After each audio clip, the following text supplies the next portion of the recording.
What emotional abuse does to your brain and body. One of the worst types of psychological abuse what one person can do to another is narcissistic abuse. Narcissistic abuse can leave wounds that do not heal over time. Childhood emotional trauma can affect a person well into adulthood, even for the rest of their life. Recent studies from neuroscientists show that narcissistic abuse can lead to physical brain damage. What is emotional abuse about? Emotional abuse is about control and power, not anger. It is a destructive and sadistic tactic to gain power and control over another person. It demands obedience through fear, humiliation, invalidation, gaslighting, denial, pain, and guilt. The techniques intimidate and confuse the victim. It causes trauma for the victim, which can cause post-traumatic stress disorder, PTSD, or complex post-traumatic stress disorder, CPTSD, including hyperarousal, re-experiencing, avoidance, and numbing. Main types of emotional abuse. There are 4 main types of emotional abuse. These are parents, romantic partners, friends and family, at work. Emotional abuse actions. If you spot any of these signs in your relationship or towards another person or child, it is wise to consult a healthcare professional for advice. Shaming, belittling or humiliation, yelling, bullying or threatening a child, telling you that you are worthless, a mistake or bad, stonewalling you and the silent treatment, withholds or limits affection as punishment, exposing children to violence and nudity, name-calling, insulting or continuous criticism, negatively comparing you to others, using weapons to intimidate, threaten or harm you, threatening to hurt you, your family, friends or pets, threatening to destroy your property, holding you hostage, isolating you from friends or family, refusing that you better yourself or get a job, acting jealously or possessively, threatening to or actually withholding medical treatment,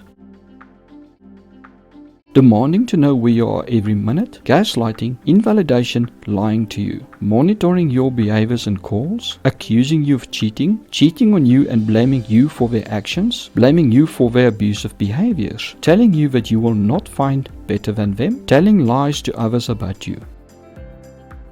Parental emotional abuse. Emotional abuse in children have profound effects to the person even into adulthood. Emotional abuse often takes the form of belittling, shaming, invalidation, invalidating accomplishments, ignoring the child and comparing the child to others. It is a myth that children who were abused as a child will grow up to become an abuser. That is a lie and excuse abusers use to validate their behaviors. Many adults who were abused as children actually hate bullies and abusers as they know how it feels to be abused. However, an abuser who was abused as a child often becomes a worse abuser as he or she knows how to manipulate others. Abused children may develop chronic health problems in their adulthood, such as headaches, eating disorders, heart disease, stress-related problems, mental health issues, obesity, and substance abuse. Relationship emotional abuse. In romantic relationships, emotional abuse often takes a form of name-calling, humiliation, shaming you, threatening behaviors, belittling, gaslighting, silent treatments, cheating on you, blaming you for their actions, and invalidating your ideas, concerns, and accomplishments. They make you believe you are worthless and an unwanted mistake. The abuse makes you believe that you do not deserve better than the abuser. Often you believe it is your fault that they behave in such a horrible way because you were either not good enough or provoked them in some way. If this is the case, then you have been brainwashed into believing their lies to validate their abuse. This may cause you to have unhealthy thoughts about yourself, your future, and your will to live. It is extremely important to understand and accept that it is not your fault they behave in the way they do, and that there is nothing you can do to change them. Your best action would be to leave the abuser. Friends and family emotional abuse. Friends and family will often belittle you and compare you to other people. This is often driven due to their envy, where they need to bring your status in their eyes down to make themselves feel better. If they think you are less than them, they feel more powerful. This can be as simple as invalidating your accomplishments and stating that if they wanted, they could have done better than you. Family can gang up against you, especially if you are the most empathic and sympathetic in the family. You will often be the black sheep and picked on for everything that goes wrong. Your accomplishments will never be good enough, if it is even acknowledged. This can cause severe and profound effects in your life, where you may have a deep belief that you are not good enough. You may always want to please others by doing things for them and believe you are not worthy just as you are. Thus you try to win people's attention by doing things for them or giving them money. Work emotional abuse. Emotional abuse in the workplace often takes the form of yelling, name-calling, invalidating work you have done, and ignoring you. It can also take the form of giving you too much work or not giving you all the information you need to do your work to set you up to fail. Co-workers or even managers may sabotage your work as well as steal the credit for your work. Intimidation, making you feel guilty in some way, deceit, and shaming you is often also experienced in the workplace. Managers may give you false hope of a promotion just to manipulate you or refuse to listen to concerns or ideas you have.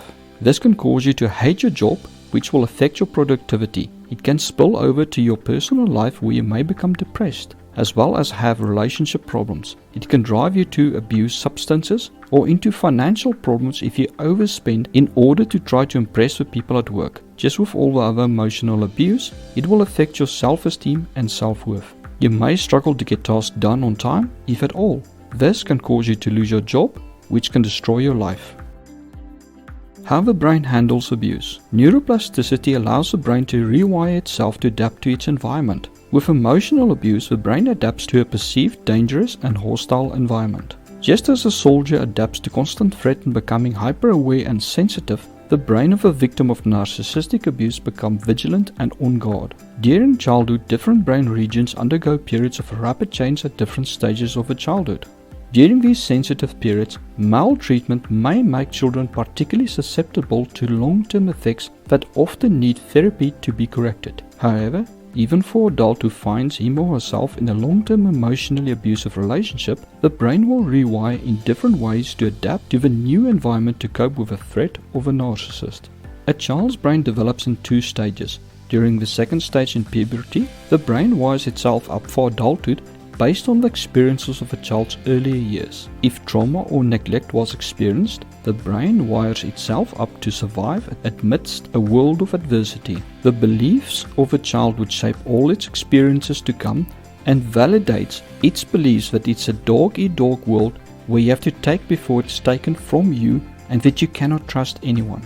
If trauma or neglect is experienced during adulthood, it can rewire the brain to either be submissive, or if a person has a stronger personality, to wire the brain up to be more aggressive. In the second instance, the person may take on narcissistic tendencies or traits to survive and deal with a narcissistic partner. Two areas are particularly affected. These are the amygdala and the hippocampus. What is found is that the amygdala, the hub of the brain's fear processing circuit, experiences increased activity and growth. The hippocampus, the area that is partially responsible for reward and feelings of pleasure and well-being, is blunted. It decreases in activity and growth. This is thought to be due to our brain's anticipation of pleasure or pain. The amygdala handles threat. If your life is in constant fear, as the narcissistic abuse causes you to be, then the body protects itself to handle this constant fear and pain. In order to make the pain less, the parts that handle emotions are stunted, being the hippocampus, and the parts that helps you fight or flight and deal with threats is kicked into overdrive. This will cause you to be hyper alert and in constant feeling of readiness to respond. While on the other hand, your emotions will be blocked, as a perception or anticipation of reward or feeling of satisfaction for doing a task is the driver to do a task. You start to lose the drive to do anything. Life slowly becomes less and less enjoyable to you. You feel like doing nothing as nothing gives you pleasure anymore. Slowly you fall into depression, while you may feel as if you are walking on eggshells or glass to avoid causing a negative reaction from your partner.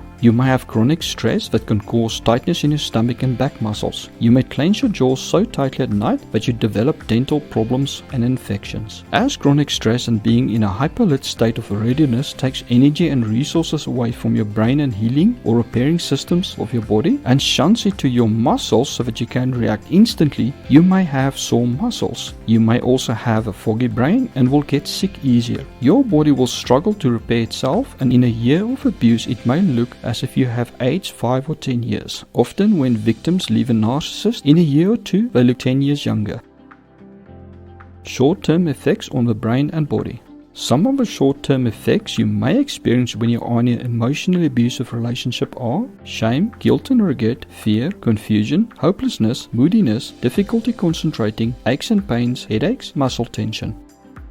Long-term effects on the brain and body. Some of the long-term effects you may experience while being in an emotionally abusive relationship include all the short-term effects as well as the following: memory loss, taking on narcissistic tendencies, depression, fibromyalgia, chronic fatigue syndrome, insomnia, chronic pain, social withdrawal or loneliness, extreme guilt, anxiety, irrational fears, low self-esteem and self-worth, feelings of worthlessness, emotionally unstable, feeling as if you are going crazy, self-doubt, difficulty trusting your partner or others, procrastination, deterioration in health, mental ability, job and life, sleep disorders, suicidal attempts, eating disorders, substance abuse, negative thoughts, angry outbursts, nightmares, loss of compassion and empathy for yourself and others, giving up on life. You may feel like you do not know what to do. This is normal. We all fear change. All you need to do now is accept that you cannot continue on as you are and expect a different result. Since the narcissist is not going to change, it will have to be you who make the changes. The best thing you can do for yourself is to leave the narcissist. It is not easy, but you are so worth it. If you do not leave, you will always be the hamster in the narcissist wheel. You will run yourself into the ground and get nowhere, exactly where the narcissist wants you. Thank you for watching. If you found this video helpful, please like and share it. Also subscribe to my channel so you can be notified of new videos as I release them. For more information about the different types of narcissists found, as well as helping you overcome your need for revenge and anger towards the narcissist, follow the links in the description to my books.